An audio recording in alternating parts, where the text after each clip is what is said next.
आज के हम इस वीडियो में जो है हमारे कुछ ऑब्जेक्टिव देखेंगे। ये सब मिक्स हैं, चैप्टर के भी हैं, कुछ अभिव्यक्ति माध्यम के भी हैं, कुछ ग्रामर के भी हैं। तो सब जो मिक्स हैं हम आज उन्हें देखेंगे। ये जो है हमारी प्रश्न बैंक आती है, ये उसके ही हैं, तो हम जो है उससे देखेंगे। तो आपको जो है सारे याद करते हुए चलना है। आपको जो है घर पर आप परीक्षा बोर्ड है, आपके पास प्रश्न बैंक है, तो आप उससे जो है ऑब्जेक्टिव वगैरह सब पढ़ते जाइए, क्योंकि आपको जो है सबसे ही पढ़ना है। ऑब्जेक्टिव कहीं से भी आ सकते हैं, इसलिए आपको जो है अपनी तैयारी पूरी तरीके से रखना है। करते हैं आज का हमारा पहला ऑब्जेक्टिव क्वेश्चन जो है इस वीडियो का। दृश्य का कथानक के साथ डैश होना चाहिए। मैंने जो है आपको 7वें नंबर से शुरू करा है, इसके जो 6 हैं वो अभी मैंने आपको नहीं कराए, तो आप 7वें से ही देखिए। इसका आंसर 7वें नंबर पर क्या लिखा है, औचित्य। चित्त का मतलब क्या होता है, अब यहाँ पे लिखा है कि दृश्य का कथानक के साथ, यानी जो आप दृश्य देख रहे हो और जो उसकी कथा है, तो उसमें वही दिखाना चाहिए जो कि कथानक में दिखा रहा है। यानी दृश्य आपको अगर घोड़े का दिखा रहा है, तो जो आपने कथा लिखी है तो उसमें भी जो है घोड़ा बताना चाहिए कि हाँ भाई घोड़ा है, ना कि ऐसा कि दृश्य कुछ और दिखा रहे हो और आपकी जो कथा है उसमें कुछ और हो। इसलिए इसका आंसर क्या होगा, औचित्य। तो आपको याद रखना, हो सकता है आपसे ऑब्जेक्टिव में पूछ लें। इसका 8वां अगला क्या बोल रहा है कि रेडियो नाटक की प्रस्तुति डैश प्रभावों के माध्यम से होती है। जो रेडियो नाटक होता है, यानी जो रेडियो में प्रस्तुति की जाती है नाटक की, वो किस प्रभावों के माध्यम से होती है, यानी डैश किस प्रभावों के माध्यम से होती है। रेडियो में भी जो है नाटक की प्रस्तुति होती है, पर उसमें क्या होता है, ध्वनि और संवाद। यानी आप उसको सिर्फ सुन सकते हो और उनके जो संवाद यानी जो उनके बीच में बातचीत चल रही है सिर्फ उसको ही आप सुन सकते हो। इसलिए इसका आंसर क्या है, संवाद और ध्वनि। इसमें सिर्फ दो ही चीज हो सकती है, दृश्य नहीं हो सकता, इसलिए यहाँ पे दृश्य अक्षर में जो है साथ में नहीं आया, इसलिए इसका आंसर क्या है, संवाद और ध्वनि। तो ये आपको याद रखना है। ऐसे हमारा अगला 9वां देखते हैं। रेडियो नाटक में डैश नहीं होते हैं, तो रेडियो नाटक में क्या नहीं होते हैं। मैंने अभी आपको बताया कि रेडियो नाटक में आप जो है दृश्य नहीं होते, आप किसी चीज़ को देख नहीं सकते, सिर्फ सुन ही सकते हैं। तो इसका आंसर क्या है, रेडियो नाटक में दृश्य नहीं होते हैं। तो ये आपको याद रखना है। हमारा अगला 10वां देखते हैं। यहाँ पे क्या बोल रहा है कि धर्मवीर भारती कृत्य डैश रेडियो नाटक का श्रेष्ठ उदाहरण है। तो इसका आंसर क्या होगा, सही आंसर क्या है, अंधा योगी। जो धर्मवीर भारती का जो कृत्य जो उन्होंने लिखा है वो इसका श्रेष्ठ उदाहरण है, क्योंकि रेडियो नाटक पे जो है ये बहुत सुनाया जाता है, तो ये श्रेष्ठ उदाहरण है। धर्मवीर भारती का है, तो आपको याद रखना है किसका है, अंधा युग धर्मवीर भारती का ही है। इस तरीके से याद रखेंगे तो आपको याद हो जाएगा। ऐसा अगला देखते हैं हमारा 11वां क्या बोल रहा है कि लेख लिखने का कोई डैश आज तक दुनिया में नहीं बना। लेख लिखने का जो है फॉर्मूला कोई नहीं बना है कि जो है लेख ऐसे ही लिखना है, इस तरीके से जो ये होना चाहिए। अब जो है अपने अपने तरीके से अपने अपने भावों को जो है व्यक्त करते हैं, अपनी अपनी बातें जो है रखते हैं। तो लेख लिखने का ऐसा कोई फॉर्मूला नहीं बना है, तो ये आपको याद रखना है। क्या नहीं बना, फॉर्मूला नहीं बना है। जैसे बाकी चीज़ों के फॉर्मूले होते हैं ना, इस तरीके से कोई ऐसा कोई फॉर्मूला नहीं बना। अब हमारा अगला देखते 12वां क्या बोल रहा है कि लेखन में विषय डैश के बीच बंधी रस्सी की तरह नहीं होता। जो लेख लिखते हैं उसमें जो विषय होता है वो किसकी तरह होता है, यानी कोई टॉपिक है जिस पे हम लिख रहे हैं, तो वो किसकी तरह होता है, दो खंभों के बीच बंधी रस्सी की तरह। यानी जिस प्रकार जो दो खंभों को बांधने का काम क्या रस्सी करती है, दोनों के बीच में बैलेंस बना देती हैं। को जो ये सारे ही याद रखने, रेडियो वाले आप थोड़ा अच्छे से समझ के करिए, हो सकता है ये आ जाएं। बाकी अब हमारे जो सत्य देखते हैं। पहला क्या बोल रहा है कि नाटक में प्रस्तुत पात्र सपाट, सतही और टाइप्ड ना हो।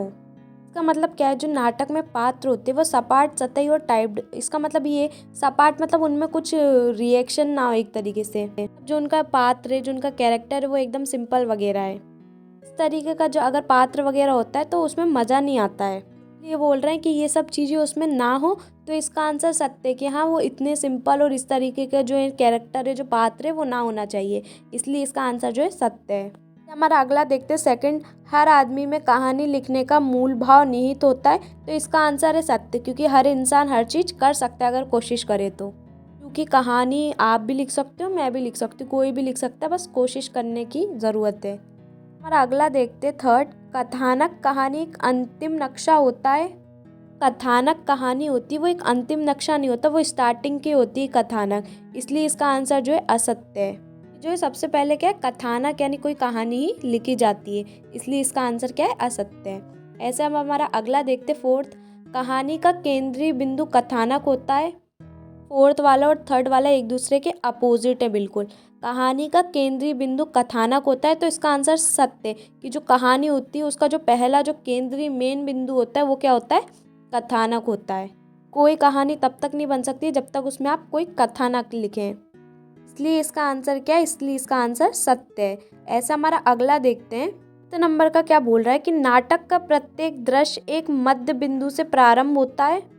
नाटक है कोई भी तो उसका एकदम से स्टार्टिंग बीच में से नहीं होती, उसकी स्टार्टिंग शुरू से ही होती है, इसलिए इसका आंसर क्या है, असत्य है कि नाटक का जो प्रत्येक दृश्य है एक मध्य बिंदु से प्रारंभ होता है। वो मध्य बिंदु से नहीं होता है, वो शुरू वाले से होता है, बीच में से नहीं होता है, इसलिए इसका आंसर क्या है, असत्य है। क्वेश्चन क्या बोल रहा है कि नाटक के संवाद लंबे होने पर संवादों में तारतम्य बना रहता है। इसमें ऐसा है कि जब नाटक के संवाद जो है क्या बड़े हो जाते हैं, ज़्यादा लंबे हो जाते हैं, तो उसमें जो है तारतम्य यानी कनेक्शन है ना, नहीं बना रहता है, इसलिए जो इसका आंसर असत्य है, क्योंकि इन्होंने बोला है बना रहता है तो बना नहीं रहता, इसलिए असत्य है। अथवा बोल रहे हैं कि नाट्य रूपांतरण में पात्रों के मनोभावों और मानसिक द्वंद्वों की प्रस्तुति मुश्किल होती है। कोई नाट्य, हम किसी भी नाटक का जो रूपांतरण करते हैं उसमें, तो उसमें किसी के पात्र को बताना और जो मानसिक उनके द्वंद्व के जो उनके मन में बात चल रही है उनको बताना मुश्किल होता है, इसलिए जो इसका आंसर सत्य है। अगला 8वां देखते हैं। यहाँ पे क्या बोल रहा है कि रेडियो नाटक की प्रस्तुति में मंच सज्जा व वस्त्र सज्जा को बहुत महत्व होता है। इसका आंसर बिल्कुल ही असत्य है। क्यों? क्योंकि रेडियो में हम जो है कोई भी चीज़ सुनते हैं उसे देखते नहीं, जो हमें वस्त्र सज्जा और मंच जो है सजाते हैं हम उसकी ज़रूरत पड़े, इसलिए इसका आंसर असत्य है। हमारा अगला 9वां देखते हैं। रेडियो नाटक की कहानी एक्शन अर्थात हरकत पर निर्भर करती है, तो इसका आंसर भी असत्य है, क्योंकि रेडियो में ऐसा कुछ भी नहीं होता, उसमें सिर्फ हम सुन ही सकते हैं, तो इसका आंसर भी असत्य है। हमारा अगला 10वां क्या बोल रहा है कि रेडियो नाटक में पात्रों की संख्या सीमित होती, तो इसका आंसर सत्य है, क्योंकि जो रेडियो नाटक होता है उसमें पात्रों की संख्या क्या होती है, लिमिट ही होती है, तो इसलिए इसका आंसर सत्य है। ये आपको याद रखना, हो सकता है आपसे पूछ लें। हमारा 11वां क्वेश्चन देखते हैं। क्या बोल रहा है कि भाषा विचारों की अभिव्यक्ति का माध्यम ही नहीं, स्वयं विचार करने का साधन भी है, तो इसका आंसर सत्य आपको देखते ही समझ में आ रहा है कि जो भाषा होती है वो अभिव्यक्ति का माध्यम ही नहीं होती, स्वयं का जो विचार होता है वो भी जो हम भाषा के माध्यम से ही करते हैं। हमारे कैरेक्टर के बारे में हम कैसा सोचते हैं, क्या करते हैं, सब हमें भाषा के माध्यम से ही पता चलता है कि कौन व्यक्ति क्या है, इसलिए इसका आंसर जो है सत्य। ऐसा हमारा अगला देखते हैं। लेखन का आशय यांत्रिक हस्तकौशल होता है। लेखन से आप जो है किसी के यांत्रिक हस्तकौशल में जो है आप दखल अंदाजी नहीं करते हो, तो इसलिए जो है इसका आंसर असत्य है कि जो है लेखन का आशय ये नहीं होता कि आप किसी भी चीज़ में जो है किसी के भी दखल अंदाजी करो, इसलिए इसका आंसर क्या है, असत्य है। अब जो है हम हमारी सही जोड़ी को कवर कर लेते हैं। पेपर में हो सकता है आपको यही 5 की 5 आ जाए, या हो सकता है आपको अलग अलग करके भी आ जाए, वैसे अलग अलग वो जो है छाट के देंगे, जो जो मेन मेन रहता है उसी की जो है जोड़ी बना कर देते हैं। आपको जो है सारी याद रख के चलनी है, क्योंकि कोई सी भी वो दे सकते हैं, इसलिए आपको देखना है यहाँ पे क्या लिखा है। नाटक का इन्होंने दिया है दृश्य श्रव्य काव्य। नाटक के मंच निर्देश, उसका आंसर क्या है, वर्तमान काल। नाटक का शरीर जो है वाचक शब्द होता है, और टिकट खिड़की पर लगी लाइन, और संभावित फिल्म चित्ताकर्षक पोस्टर। जोड़ी तो जो है आपको याद ही करनी पड़ेगी, इनमें से जो जो मेन होगी वही वही आएंगी। वैसे ये इतनी लग नहीं रही है पहली वाली, पर फिर भी आपको जो है याद करते चलना, हो सकता है पेपर में आ जाए। अब हमारी अगली जोड़ी देखते हैं। कविता का पहला उपकरण। कविता का जो है पहला उपकरण क्या होता है, वो शब्द होता है, ये आपको याद रखना है, इंपॉर्टेंट भी लग रही है। सुमित्रा नंदन पंत, तो इसका करेक्ट आंसर क्या है, चित्र भाषा है। उसके बाद थर्ड क्या बोल रहा है, वो वाक्य। वाक्य का इसकी सही जोड़ी क्या होगी, शब्दों का विन्यास। फोर्थ क्या बोल रहा है, रेडियो नाटक, इसका क्या होगा, इसका आंसर क्या है, सीमित पात्र। 5वां क्या बोल रहा है, दृश्य नहीं होते रेडियो नाटक में। मान लो अगर आपके पास ऐसी कोई जोड़ी आती है और आपको जो इसके आंसर नहीं मालूम है या नहीं याद है, तो आप कैसे करते हो, तो सबको पता है पहले जो हमें आ रही है हम पहले उसका मैचअप करते हैं। जैसे आपको रेडियो नाटक पता है, उसमें पात्र होते हैं वो क्या होते हैं, सीमित होते हैं, और दृश्य नहीं होते ये भी आपको पता है। दृश्य किस में नहीं होते, वो रेडियो नाटक में ही नहीं होते। आपको ये भी मालूम होना चाहिए कि वाक्य जो है वो क्या होता है, तो वाक्य आपने पहले भी पढ़े, तो जो शब्दों का विन्यास होता है उसे वाक्य कहते हैं। हमारे 2, कविता का पहला उपकरण और सुमित्रा नंदन पंत।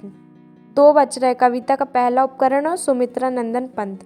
तो कविता का जो कोई भी पहला उपकरण होगा वो क्या होगा, वो शब्द होगा। ये आपको थोड़ा अपना दिमाग लगा के करना है, अगर आपको नहीं आती, अगर आपने पढ़ी तो आप कर ही लोगे। और सुमित्रा नंदन पंत का क्या हो जाएगा, लास्ट में जो बचा वो चित्र भाषा।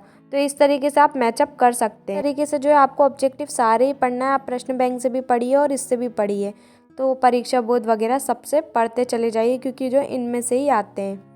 अगर एक दो अलग हटके आ जाते तो आप इतना दिमाग, अगर आप इतनी प्रैक्टिस करेंगे तो आप वैसे ही कर लेंगे। बाकी सब इनसे ही आते हैं। मैं तो आपको पढ़ा ही रही हूँ, बाकी जो है आपको भी खुद से पढ़ना है। कि वीडियो में जो इतने ही ऑब्जेक्टिव, मैं जो है आपको इसकी PDF प्रोवाइड करवा दूँगी कि आप जो है उससे आसानी से रट सकें और उन्हें पढ़ सकें। ये मैंने समझाएं, अगर आपको समझने नहीं सिर्फ आपको रटने, तो आप ऐसे भी रट सकते हैं।